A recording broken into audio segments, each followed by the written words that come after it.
if somebody's in church thinking, I'm just really super spiritual, I'm not going to get involved in what's going on. If that person knows they're killing babies and is silent and not doing anything to stop it, their silence is giving consent to it. And by giving consent, they're partaker of the crime and they're partaking of the judgment. And so all these people that think they're super spiritual by not getting involved, they're asking for the judgment of God to come down upon them.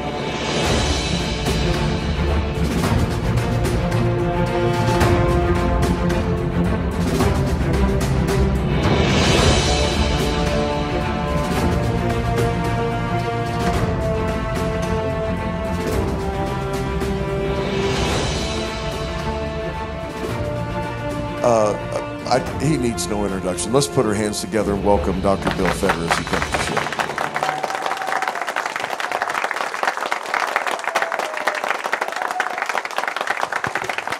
You need the clicker, don't you?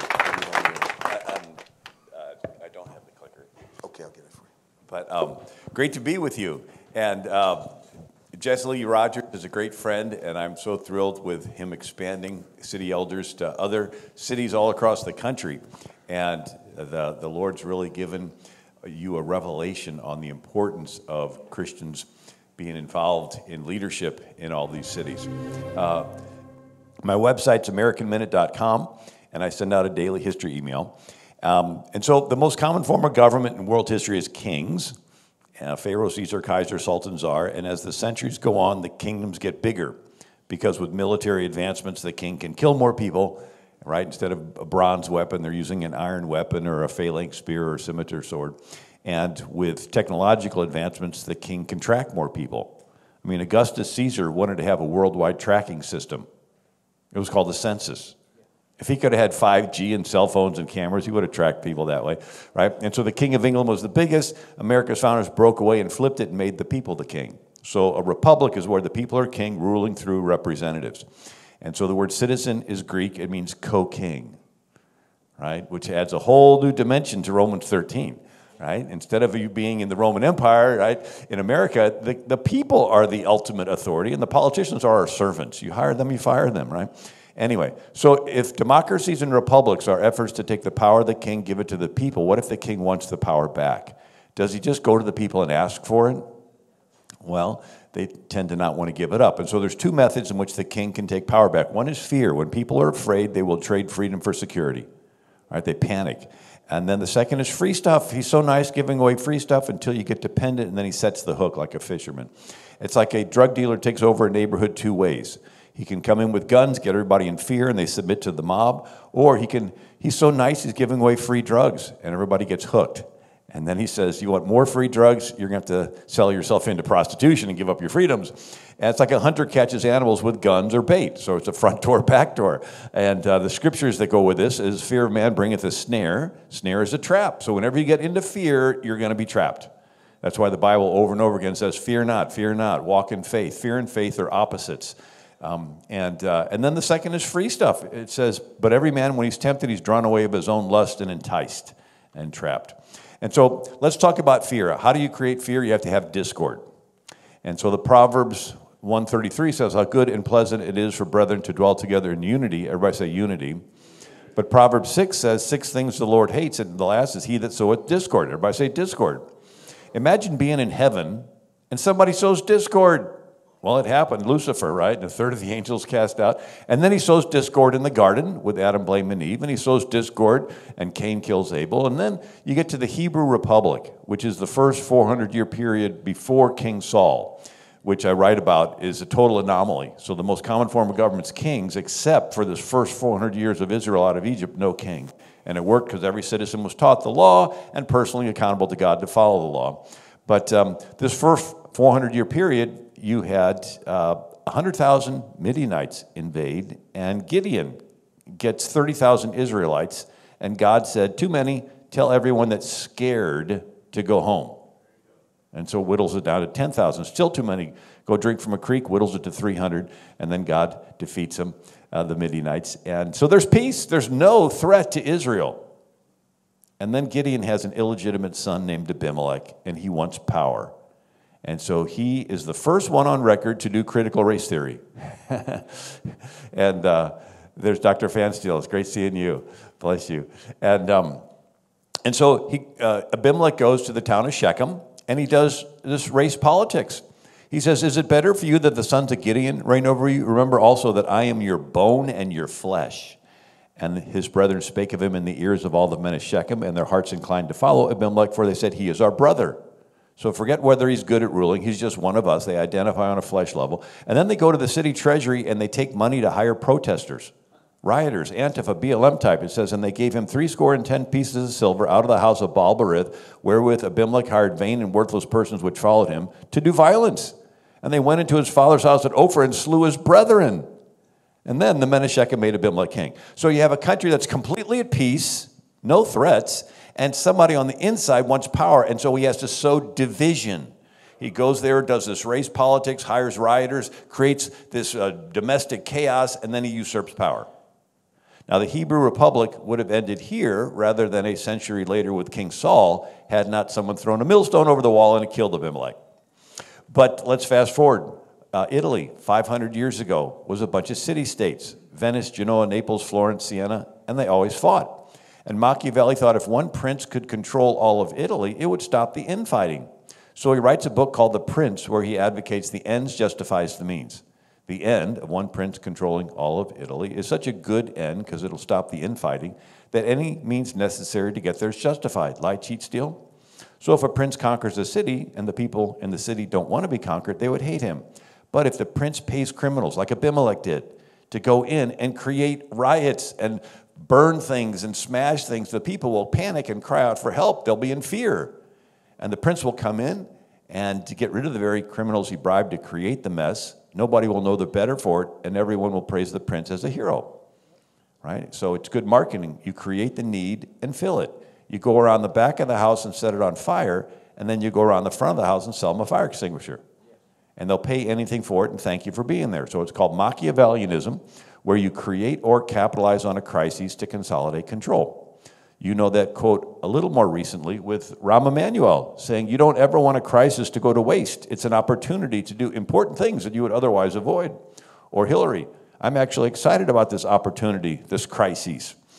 The chief of staff for President Obama's an old friend of mine and my husband's, and he said, you know, never waste a good crisis. And that's what we're trying to do. And Fox Primetime, Ben Domenech, the authoritarian left is using the permanent pandemic to achieve as many ends as they can imagine. This is Rahm Emanuel's famous dictum, never let a crisis go to waste. Normal times don't produce the outcomes that the authoritarian left wants because people are not scared enough to give them the limitless power they crave. Crises are necessary, and so if there aren't any on offer, they manufacture them. And so you and I see a crisis, our response is how can we help people through it? They see a crisis, their response is how can we usurp power through it? And so this is the idea of intentionally creating crises. Henry Louis Mencken, 1956, wrote, the urge to save humanity is almost always a false face for the urge to rule it. Reagan said, one of the traditional methods of imposing statism or socialism is medicine. It's a healthcare crisis. It's easy to disguise a medical program as a humanitarian project. What's he talking about? It's called seizing the moral high ground. Casinos do it. If a casino wants to move in and you don't want it, you'll cite statistics of crime going up. But if the casino can donate money to schools, they can seize the moral high ground and claim that they care about the children. And if you care about the children, you'll vote for casinos. And Reagan said it's easy to do this with a healthcare crisis. You have to surrender your body to the state, otherwise you hate the children. You hate your grandparents. You hate your friends on the airplane, right? Unless you give, and so here's a Daily Caller editorial cartoon, scientists looking through a microscope, and they say, it appears to be mutating into a totalitarian dictatorship. Reagan said, if you don't stop this, behind it will come other federal programs that will invade every area of freedom until one day we will awake and find we have socialism. Now, what's he talking about if you don't stop this? It's talking about pushback. Right? So we used to have national politicians holding back the floodgates of hell, but as of January 6th, a certain person certified the election. I don't call it certified because the word certified means to make certain, to verify, to double check, to audit. That was not done. And the umbrella was ripped, and now it's raining down upon every one of us. And it's up to every female athlete to push back. It's up to every school mom to push back. It's up to every pastor to push back. It's up to every city elder to push back. It's up to every sheriff to push back. Jefferson said, the spirit of resistance to government is so valuable that on certain occasions I wish that it will always be kept alive. So what we're seeing play out before us is the globalists want to get people in fear, and then they'll trade freedom for security. And then again, the Bible says, fear not, fear not. Perfect love casts out fear. If you really believe God loves you, your life is in his hand, then you can trust him, and he'll keep you alive as long as he wants you to keep you alive. You just go out there. So historically, Christians have always run to the crises, right, instead of run away. Now, we talked about power being seized. Lucifer tried to do it by sowing discord in heaven, and then sowed discord in the garden, and Abimelech sowing discord, Machiavelli sowing discord. Let's look at the British Empire. They became the biggest empire on planet Earth. Do you think they just walked into a country and said, hi, we're here to take over? No. And so let's look at how the British took over India. In 1714, they opened a trading post in Bengal. And then it turned into a trading fort with guns. And then it turned into them giving guns to one kingdom and guns to another kingdom, and then sowing discord between the kingdoms until it broke out in fighting. And then the British would come in to restore order, and they'd take control of both. They did this again and again and again until they took over all of India, a quarter of the world's population. The British tried doing that in America during the Revolution. British General Johnny Burgoyne lands in Canada and meets with the Mohawk Indians in New York and promises them money for scalps. And so they would go ahead of the British and scalp the Americans. It's mentioned in our Declaration. It says, the king has excited domestic insurrections among us and has endeavored to bring on the inhabitants of the frontiers the merciless Indian savages whose known rule of warfare is an undistinguished destruction of all ages, sexes, and conditions. Right? So Indians knew on and off. Peace, war. They didn't know limited warfare. And so the British were wanting to break the status quo, and they did it again during the War of 1812. And the British controlled Pensacola, Florida, and just north of that was Fort Mims, Alabama, and the Red Stick Creek Indians. You know the French pronunciation of Red Stick? Baton Rouge. Right, Baton Rouge, Louisiana. And so the British went in there and promised them money for scalps. And so the Red Sticks captured Fort Mims and then proceeded to scalp everyone. And this is the historical marker. Here, Creek Indian War, 1813-14, took place the most brutal massacre in American history. Indians took fort with heavy loss, then killed all but about 36 of the some 550 in the fort. Creeks had been armed by British at Pensacola in this phase of the War of 1812. Do we really think the British Empire cared about the Red Stick Creek Indians? No, they were wanting to stir up division so they could take advantage of both and conquer everything. Washington warned of this in his farewell address. Disorders and miseries, discord, gradually incline the minds of men to seek security in the absolute power of an individual who turns this disposition to the purposes of his own elevation on the ruins of public liberty. Jealousies, false alarms, kindles animosity of one part against another, foments occasional riot and insurrection. It opens the door to foreign influence. Back then it was French and English, now it's Russian and China, which find a facilitated access to government itself through the channels of party passion. So the foreign country comes in and says, we'll help your party against the other party. You're like, really? You really want to help us? No, they're wanting to sow division so they can take over both, like the British did. Washington, let there be no change by usurpation. What's usurpation? That's the government taking away your freedoms, and you're letting them because they're telling you that they're doing it for your good. Encroachment tends to consolidate the powers of all departments in one and thus to create a real despotism. Usurpation, though in one instance may be the instrument of good, it is a customary weapon by which free governments are destroyed. So what's he warning of? He's warning in times of discord, in times of disorders and miseries and pandemics, some leader coming along saying, I promise to fix it. I'm just got to usurp a little of your freedom to do it. I want to do something good. And Washington says that's the customary way that free governments are destroyed. And usurpation must always greatly overbalance in permanent evil any transient temporary benefit which the use can at any time yield. So back to our discussion of sowing discord. We got Lucifer sowing discord in heaven, Abimelech sowing discord in Israel, Machiavelli sowing discord, the British Empire sowing discord. Let's look at Germany.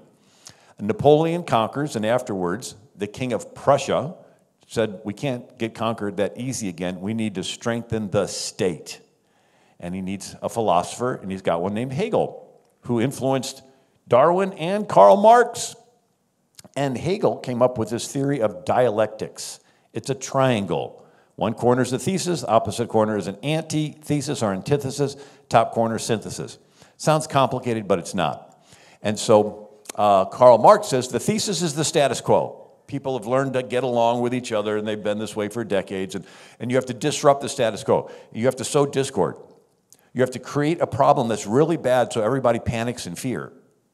And then they'll knee-jerk reaction, be willing to surrender their freedoms to some politician promising to fix it, and they'll settle for an answer that's just half as bad.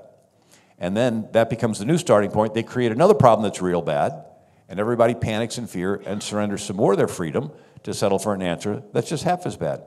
And then they create another problem that's really bad, discord, and then people panic in fear and trade some more of their freedoms to settle for an answer that's just half as bad. And every time they settle, they're giving up individual freedoms to the state.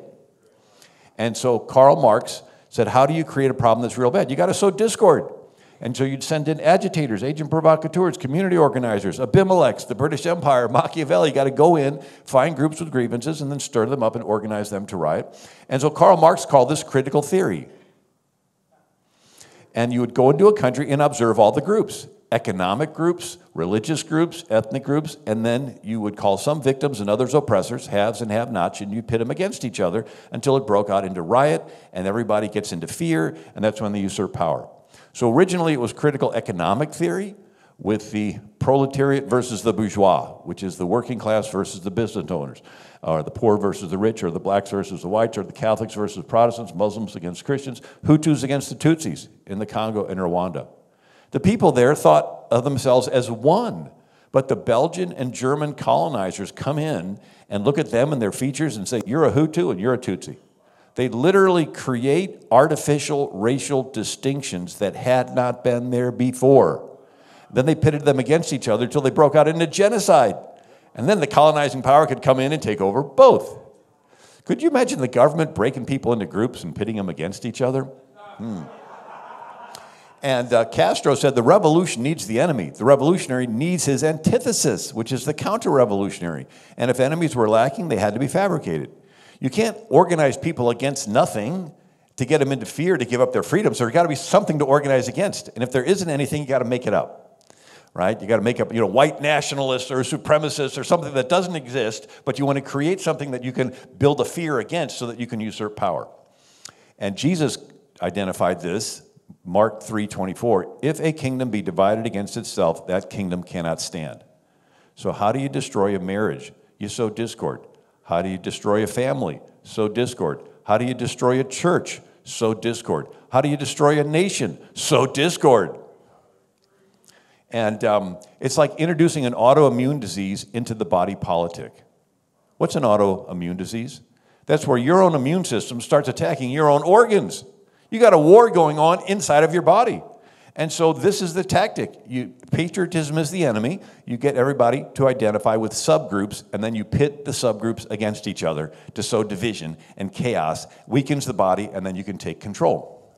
FDR says, whoever seeks to set one nationality against another seeks to degrade all nationalities. Whoever seeks to set one race against another seeks to enslave all races.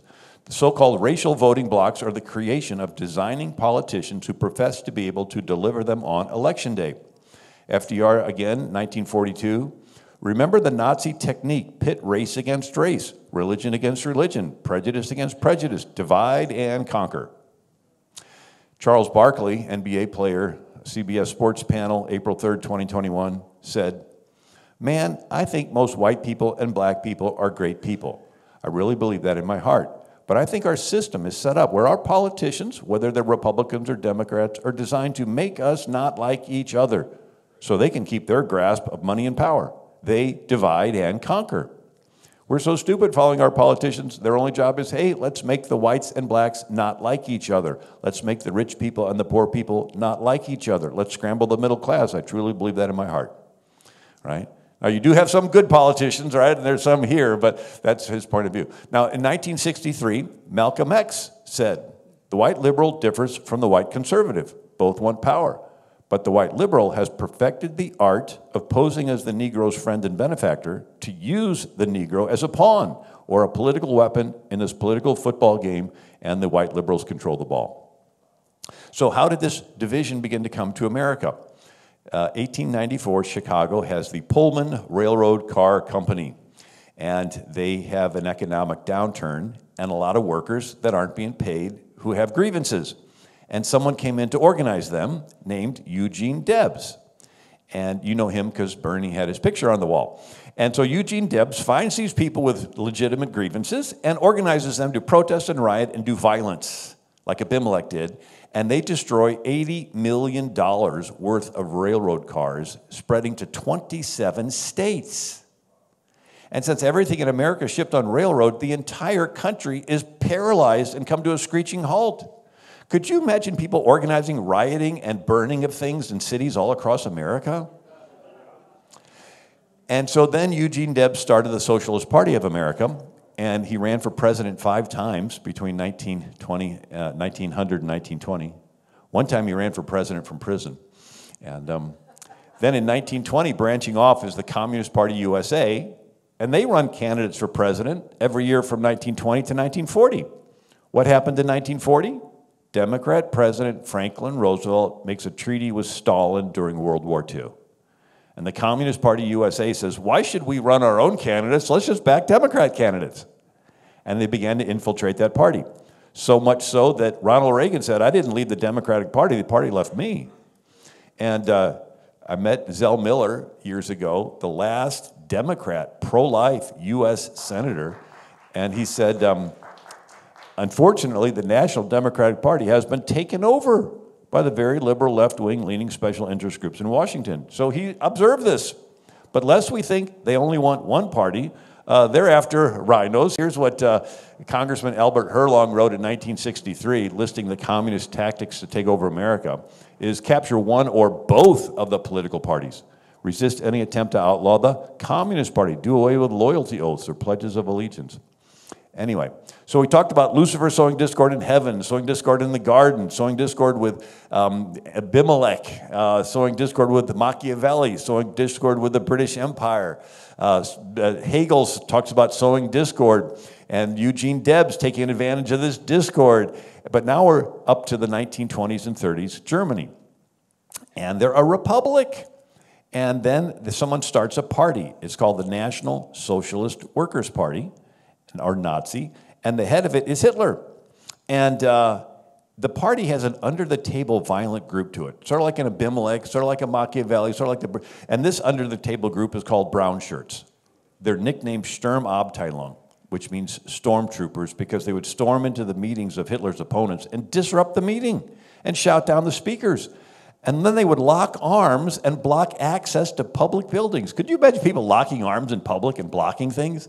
And then they went into the cities and they smashed windows and looted and set on fire stores. Over 7,500 stores owned by Jews are destroyed in the night of broken glass, Kristallnacht. And then, did I mention their capital got set on fire? An insurrection. And evidence points to Hitler's own people setting the fire, but he used it in his time of panic to set up committees, to do investigations, to question people, to arrest people, to detain people indefinitely, and then to shoot them without a trial. And when the dust settled, Hitler didn't have any political opponents left. Right? So his people created all these crises, and then he comes along to fix it, but all he does is usurp power. And a similar thing happened in Russia. Stalin was facing a growing anti-Stalinist movement, sort of like a Tea Party movement, and he didn't like that. At the same time, Stalin had a supporter named Sergei Kirov, who was the party boss of Leningrad, and he was giving speeches praising Stalin. And he was so popular, they built a statue to Sergei Kirov. So Stalin had an idea. He would assassinate his own friend, Sergei Kirov, and eliminate a potential rival, and blame the assassination on the anti-Stalinists. Nobody would suspect him of doing it because he and Sergei were friends, and everybody would believe the anti-Stalinists did it because they didn't like Stalin, they didn't like Sergei. And so Stalin used this as an excuse to set up committees to do investigations, to question people, to detain people indefinitely, and to kill over 1 million people in the first Great Purge of 1936 to 38. So the idea of you create a crisis that you created, but you blame it on your enemy and use it as an excuse to get rid of your enemy. And there's a whole historical record of this. And the common term is false flags. What's that? Goes from the pirates would run a flag of a friendly nation or a distressed flag to lure an unsuspecting boat to get close. And then when the boat got too close and they looked and they saw a bunch of pirates on deck, they were too close to be able to escape and the pirates caught them. And so this idea is called running a false flag, but it's a political thing where you stage an event and you blame it on the other side. So a classic one is 1788. Sweden had been a major power in the 1600s. They actually founded Delaware, New Jersey, and parts of old Philadelphia, right? But then in the 1700s, Sweden began to lose power, and the King Gustav III figured that he needed to get into a war with Russia. And his parliament would not approve the funding for the war. And so Gustav had an idea. He would have the tailor of the Royal Swedish Opera sew Russian uniforms and had Swedish soldiers put them on and then stage an attack on a Swedish outpost at Pumala. And suddenly the news picked it up. The Russians had attacked Sweden. And when the news gets to Stockholm, the Swedish parliament, knee-jerk reaction, approves the funding for Gustav's war with Russia. And so we see this pattern of creating a crisis. The 1939, you have the Gleiwitz incident. And so the Nazis wanted to invade Poland, and world opinion would not support it. And so Himmler had Nazi soldiers put on Polish uniforms and attack a German outpost. And when the news media picked it up that the Polish had attacked the Germans, then it gave an excuse for the Nazis to invade Poland and take over. And another story is 1939, the Soviets wanted to invade Finland. And so the Soviets bombed one of their own Russian villages near the border, making it look like the Finnish bombed it. And that provided an excuse for the Soviets to invade Finland in the Winter War. And another is 1931, the Mukden incident. So Japan was very powerful, and China was weak. And so the Japanese were able to get a railroad along the coast of China. And they claim that there was a railroad explosion. And they use this as an excuse to invade China and kill hundreds of thousands in Nanking, China. A great massacre. Later, the international community decided to do an investigation on the explosion. And that was where the explosion was. There was no explosion. They created a false flag story that they could blame the Chinese and use an excuse to invade China and kill 100,000. And then in 1955, Istanbul used to be Constantinople, used to be the capital of Christendom for 1,000 years, and with the largest church in Christendom, the Hagia Sophia. But then the Turks invaded and subdued them until finally there's just a little Greek Christian minority in Istanbul. And the fundamentalist Muslims want to get rid of it. And so they have a plan to blow up the home of Ataturk, which was in Greece. Ataturk is the founding father of modern-day Turkey, who was actually a very positive secularist and wanted to distance himself from fundamentalism. And anyway, this plan was to blow up the home of Ataturk and blame it on the Greeks. The home never got blown up, but the newspapers ran with the story anyway. And they printed it and they whipped Constantinople or Istanbul into a frenzy. And they attacked the Greek neighborhoods and trashed their stores and trashed their churches and killed and raped and pillaged, right? And then finally the Greek minority was kicked out. And so this basically happened again. So you had secular leaders in Turkey, but then you get Erdogan. And he actually said this: democracy is like a train, said Mr. Erdogan once. You get off once you've reached your destination, right? So he got democratically elected, but then he begins to consolidate power and rule as a dictator, right? And there's a bunch of people that don't like him. And so he decides that he's going to fly in an airplane in a circle and then land and claim there was a coup against him. He pulls out a list of 30,000 of his political opponents, has them hunted down, zip-tied, arrested, taken away, and they've not been seen since. And now he's ruling basically as a dictator. And so this idea is sort of well-established. Plato even talked about, when the tyrant first appears above ground, he's a protector, he's all smiles, but then when he begins to lose popularity, then he resorts to force. And so Tucker Carlson aired this first video of the people breaking into the U.S. Capitol.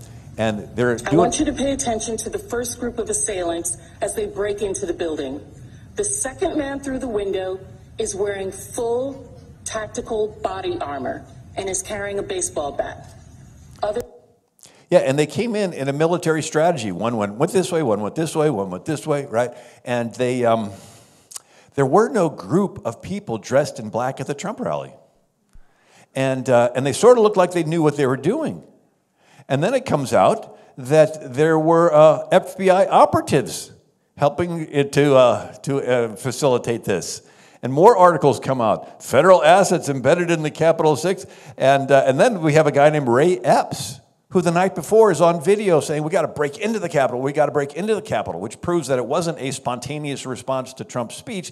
They were people, and the people around him were yelling, Fed, Fed, FBI infiltrator. And if you've not been to the Capitol, 2,300 police officers for one building. It's the most protected building in the world. Nobody accidentally gets in there. And they have doors, heavy metal bulletproof doors with magnets that the only way you can open them is to be buzzed in from the inside.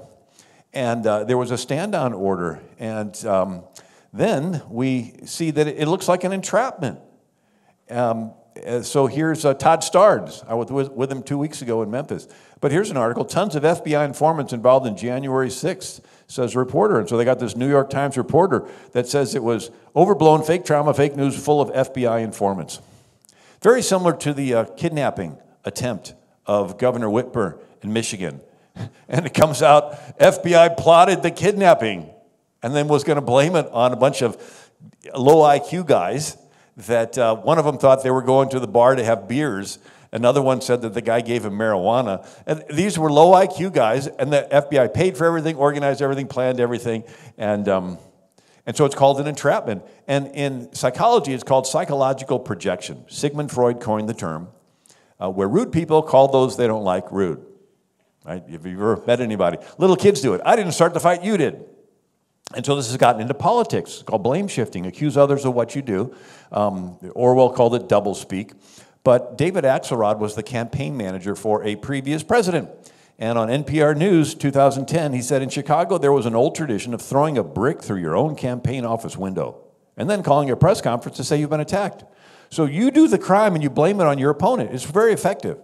Let's say there's a candidate that's colluding with Russia, giving away a fifth of the U.S. uranium to Russia in exchange for a $145 million contribution to her foundation.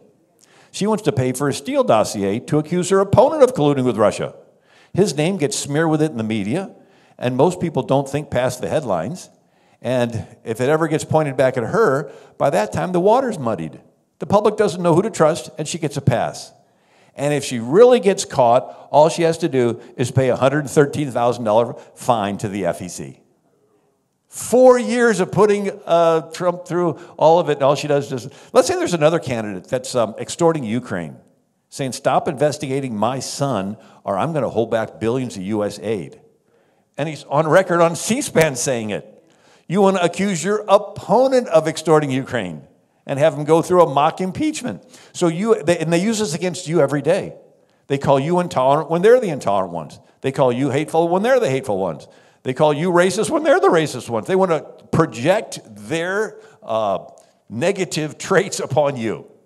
And you have to back up, back up, back up. You can never back up enough, right? But you need to call them out on it. And so Rand Paul, just last week, was grilling the Homeland Security Secretary of Mayorkas on the new Disinformation Governance Board. And Rand Paul says, do you know who the greatest propagator of disinformation in the history of the world is? The U.S. government. He says, have you heard of Iran-Contra and the Pentagon Papers and McNamara report and all this stuff? And now, we talked about this creating of a crisis or capitalizing on a crisis that would get people into fear so you can seize power.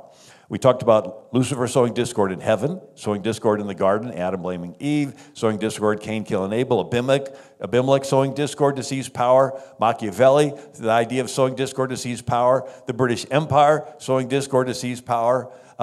We have the Hegel's idea of seizing power. We had the Nazis' idea of seizing power. We have all these false flags events where you create something and gets people into fear so that you can seize power. Now let's look at after World War II. Germany, France, and England gave up their former colonies around the world, and new countries were started, and it looked hopeful. And they elected new leaders. But the KGB come in and do critical theory. And they would observe all the groups, ethnically, Bosnians, Croats, Serbs, economically, racially, religiously, Sunni, Shia, Orthodox. It didn't matter. They would call some victims and others oppressors, haves and have-nots, and they would stir up protests that they would escalate into riots and violence. Why violence? Because once you get violence, people think emotionally and not rationally. Then they would co-opt the media with bribes and threats to blame the new leader of the new country for all the problems. And then they would nurture weak links in the military. And when the country gets fearful enough because of all the rioting, they would do a coup or a rigged election and replace the leader with a Soviet puppet. And country after country would fall, and this is called behind the Iron Curtain. And in the Far East, Mao Zedong tweaks it a little bit and calls it the continuous revolution theory. So instead of doing the thesis, antithesis, synthesis a couple times to seize power, his idea is even after you get power, you continue to have crises. Right? So you take the land from the rich farmers and the middle-class farmers and the poor farmers and the peasants. You just keep having crisis after crisis so the government can get all the power. Continuous revolution. It's like a continuous pandemic. And Truman does nothing when all this is happening and all these countries are falling to communism. He thinks the United Nations he helped form will bring world peace. But the next president is Eisenhower. And he says the United Nations has seemed to be two distinct things to the two worlds divided by the Iron Curtain. To the free world, it seems it should be a constructive forum. To the communist world, it has been a sounding board for their propaganda, a weapon to be exploited in spreading disunity, discord, and confusion. And so Eisenhower can do nothing or something. And so in 1953, Iran sides with the Soviet Union, and their leader, Mossadegh, nationalizes, takes control of the nation's oil industry. And you think, well, big deal. Well, wait a second. Britain has no oil fields. So in 1908, Britain formed the Anglo-Iranian Oil Company. You know it better as BP. British Petroleum started off as the Anglo-Iranian Oil Company. And so when Iran seizes the assets, Britain is having an oil shortage, so they appeal to Eisenhower for help, and Eisenhower approves the first CIA operation to overthrow a country's leader. It's Operation Ajax. And the CIA operative on the ground is Kermit Roosevelt Jr., the grandson of Teddy Roosevelt. He goes to Tehran. He's an expert in foreign languages. He recruits mobsters and gangsters. He organizes riots. He organizes protests, and they attack mosques, and then they co-opt the media to bribe, to blame Mossadegh for the problems. And then when the country's panicky enough, they do a coup, and they put Mossadegh under house arrest, lock him away for the rest of his life where he dies, and they replaced him with the Shah, who loved America because we put him in. But the CIA did the same thing in Guatemala in 1954. We certainly didn't want Guatemala to side with the Soviets, and the CIA did the same thing in the Congo, Dominican Republic, Brazil, Chile, even Afghanistan. Soviet-Afghan war. And our CIA was arming and training the Taliban. It was Operation Cyclone. It was the largest covert CIA operation in history. And it was such a big deal that Sylvester Stallone did a movie on it called Rambo 3. And Tom Hanks and Julia Roberts did a movie on it called Charlie Wilson's War. Here's our CIA arming and training the Taliban terrorists, which makes it pretty clear that there's no way the Taliban could surprise us and take our biggest military base in Afghanistan, and we leave all the weapons without even trying to destroy any of it. No, it was a strategic planned event to flip back to the Obama era of arming Islamists and isolating Israel and abandoning Christians. But the KGB did the same thing. And so you had Brezhnev and Khrushchev helping Yasser Arafat to start the PLO for one purpose: sow division in the Middle East, break them into groups, pit them against each other. Brezhnev and Khrushchev helping Castro to take over Cuba. Brezhnev and Khrushchev helping Che Guevara start FARC in Colombia and ELN in Bolivia, intentionally to break people into groups, pit them against each other. They did hundreds of coups and coup attempts in Africa for communists to take over countries. This period of time is called the Cold War. And these tactics of breaking people into groups, pitting them against each other, have been tried and true. The only difference this time around is we've been seeing them take place on our own soil. And so Chris Matthews, after a candidate debate where they talked socialism, he said, "I remember the Cold War. I've seen what socialism is like, and I don't like it, okay? It's not only not free, it doesn't work. I believe if Castro and the Reds had won, there would have been executions in Central Park." Now, he must have said something they didn't like, because this was Chris Matthews' last time on TV. And anyway, what's he talking about executions? Castro had an executioner named Che Guevara. And he wrote, "We executed many people by firing squad without knowing if they were fully guilty. I'd like to confess I discovered that I really like killing. Blind hate against the enemy creates a forceful impulse that cracks the boundaries of natural human limitations, transforming the soldier into an effective, selective, cold-killing machine. A people without hate cannot triumph." So instead of just doing thesis, antithesis, synthesis, breaking people into groups and pitting them against each other, he says you want to just have them hate each other. You want to stir them up to hate each other, and then you get the violence that's really bad.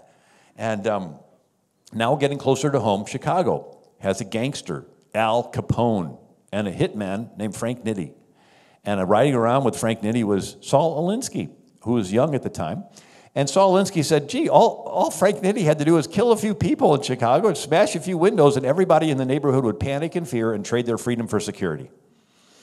And he decided to apply this to politics. And so Hillary Clinton did her senior thesis at Wellesley College on Saul Alinsky. And so Alinsky says the first step in community organization is community disorganization. Disruption of the present organization is the first step. The organizer's first job is to create the issues or the problems. The organizer must first rub raw the resentments of the people of the community. An organizer must stir up dissatisfaction and discontent, fan the latent hostilities of many of the people to the point of overt expression. The organizer polarizes the issue, helps lead his forces into conflict. He must search out controversy, for unless there is controversy, the people are not concerned enough to act. This is the politics that we have been experiencing city by city in America.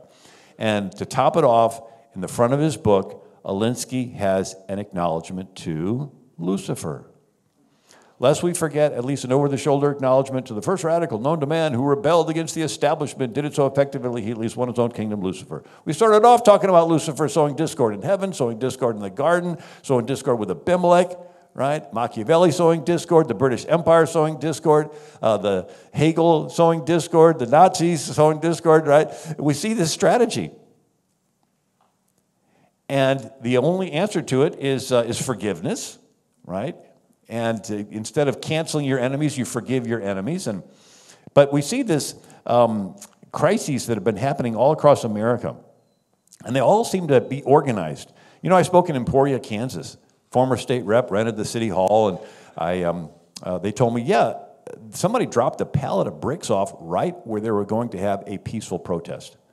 And I've heard this from city after city of America. This tremendous amount of organization went into this.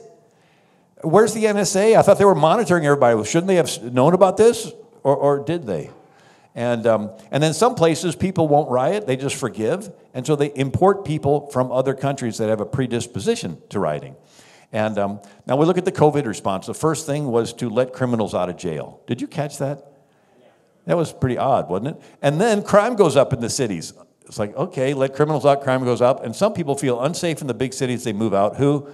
maybe those with families. So pro-family people, they usually belong to one political party. Who's left in the city? A higher percentage of those on entitlements. They tend to belong to a different political party. And then COVID response was shut down businesses, close them up and stand by while they get looted and defund the police. And so pro-business people move out of the big city.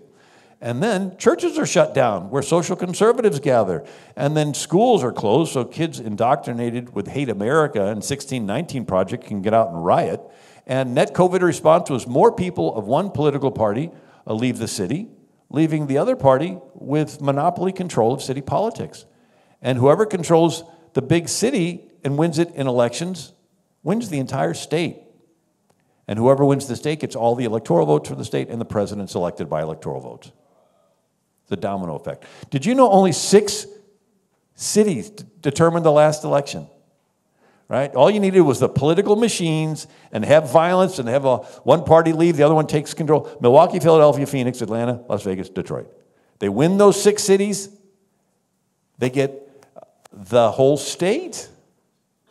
They win the states, they get all the electoral votes for the state, and the electoral votes for those 6 states was enough to turn the election. And anyway, so we talked about fear, and when people get in fear, they'll trade freedom for security. Don't really have time to get into the free stuff, but it's called the Great Reset, and it's an intentional bankrupting of the world. And so Marx and Engels says that they were alchemists of the revolution. Their business consists of spurring it into artificial crises. Every new crisis must be more serious, universal than the last. Every fresh slump must ruin more small capitalists. This will increase the number of the unemployed. In the end, commercial crisis will lead to a social revolution. So they want to put out of business the middle class so that there can be a lot of people out of work, and then you cut off the food supply, then you'll have a lot of people rioting, right? So you have factories being blown up, 22 of them. You have Ukraine as breadbasket for Europe and North Africa. They are not shipping any grain out this year. Ukraine and Russia are the world's largest supplier of fertilizer. They're not shipping any out this year. China's shutting down all of its factories because of COVID, and so that we're going to have empty shelves this year. And then an avian flu threat. We're killing millions of chickens and turkeys this year. And so they're setting us up for a big crisis financially before the elections. And I don't have time to get into it all. One of the things that's important is the response to the Russia invasion. And without getting into the details of it, the response is shut Russia out of the SWIFT, which is the international bankers' way that they transfer money. Then they use the US dollar. So the number one thing traded worldwide is oil. It's always been traded in US dollars since the Bretton Woods Agreement in 1948.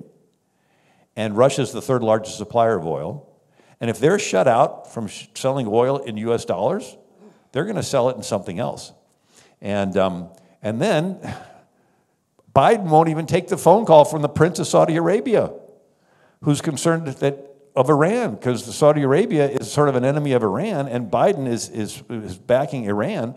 And so Biden refuses to take his phone calls. And so the Prince of Saudi Arabia said, I might sell my oil in something other than US dollars. And if Saudi Arabia does, all of OPEC will, and suddenly 40% of the world's oil will be traded in something other than US dollars. And the US dollar will lose its position as the world reserve currency. And so you'll have trillions of dollars that have been created chasing the same amount of goods. Everything is going to skyrocket in price. And when you're having zeros added on every day, people are going to scream, and the government's going to say, we got the answer. It's called CBDC, Central Bank Digital Currency. And it's like a Bitcoin that the government can track. And you use it with your phone, and you can do transactions, and sort of in real time keeps up with inflation. And it'll look good. Over 100 countries have signed on to use it. And the only problem is they can turn off your bank account anytime they want. And they can program the digital currency to work some places and not others. And then they tie it together with an ESG score, environmentally woke, socially whatever, and governance. It's basically a China social credit score. And they can tie it together with your geo positioning on your phone. If you're around people with low scores, your score goes down. And they can track they know how long you're viewing every single web page, how many seconds you're viewing every single, they add all this data up. And if your score goes down, they can turn off your bank account. And so I just thought I'd come give you a little encouragement today. But And so we see all these crises that they weren't there a year and a half ago, but all these crises are there. And then Biden meets with the leaders, and he says, global catastrophes present opportunity to lead a new world order.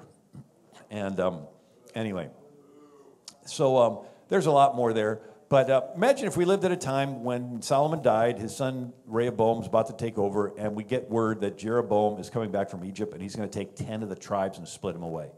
And we could get into the backroom meetings. I heard Jeroboam just met with the tribe of Gad and Asher. And we could get into all the crooked people behind the scenes. But it's all happening because Solomon sinned with 1,000 wives, built pagan temples, and God said, I appeared to you twice, and you've turned from me. And he says, I'm going to take the kingdom away from you, but not you. I promised David, I'm going to take it from your son. The reason all this is happening is because of sin. And us standing by and letting 63 some odd million babies be killed. You know, I wrote a book called Believe, and I get into the gospel, but I start off with the attitude, the concept, God is just, and he can't help it, which means he has to judge every sin. And if he doesn't judge a sin, by default, he's giving consent to the sin. And it's called, in common law, the rule of tacit admission, T-A-C-I-T, tacit admission. You've seen it in wedding ceremonies where the pastor says, anybody that's against this wedding, speak now or forever hold your peace. If you're holding your peace and silent, you're actually giving consent, right? And so if there are sins going on, and God is not judging the sin, he's silent, by default, he's giving consent to the sin. And if God gives consent to sin, he's no longer a just God. He denies his just nature. He denies himself. And he's not going to deny himself, and he's going to judge every sin. But that's when he came up with the plan of redemption, that his own son would become the lamb to take the judgment for our sin. So that's why God is completely just in that he judges every sin, but he's completely love in that he provided the lamb to take the judgment. That's why we can approach this all-powerful, perfect God without any fear of judgment because of the lamb. But with that concept, if somebody's in church thinking, I'm just really super spiritual, I'm not going to get involved in what's going on. If that person knows they're killing babies and is silent and not doing anything to stop it, their silence is giving consent to it. And by giving consent, they're partaker of the crime and they're partaking of the judgment. If they're driving by a school and they know that they're teaching transgendered drag queen story hour, boys can go in girls' bathrooms and girls' sports, and they know about it and they're not doing anything to stop it, they're silent. Their silence is giving consent to that. And Jesus says, if you allow one of these little ones that please me to stumble, it is better that a millstone be put around your neck. And so all these people that think they're super spiritual by not getting involved, they're asking for the judgment of God to come down upon them. Now, whether or not we can turn it around, we should try. And every generation has had a crisis. And if we get through this crisis, there'll be another one. If we get through that crisis, there'll be another one. And at some point, it's going to max out on a global level. And but I like illustrations. And so imagine a freshman chemistry class. You have a teacher, and he has a beaker with a solution. And then he pours in a catalyst, and it causes a reaction. And some stuff precipitates, gets heavy, flows to the bottom of the beaker. Other stuff gets effervescent and bubbly and flows to the top of the beaker. So the catalyst just reveals the different elements that are in there. And so the time period we're living in is the solution in the beaker. The crisis of our time period is the catalyst that's poured in. And there's a reaction. Some people's response to the crises is to drop out, is to run away, to hide, deny their faith, deny Jesus, even take the mark of the beast. I can't live without the government. And other people's response to the crises is to be courageous and to stand up and run to the crisis, run to the roar, saying, I want to be involved. God, use me to love the unlovable, to rescue those unjustly sentenced to death, to defend the defenseless. Right? The early church, when they were persecuted, they prayed for more effervescence. Right? So it reveals what's in our heart. And I'm past time, so I'll end there. God bless you. Thank you so much.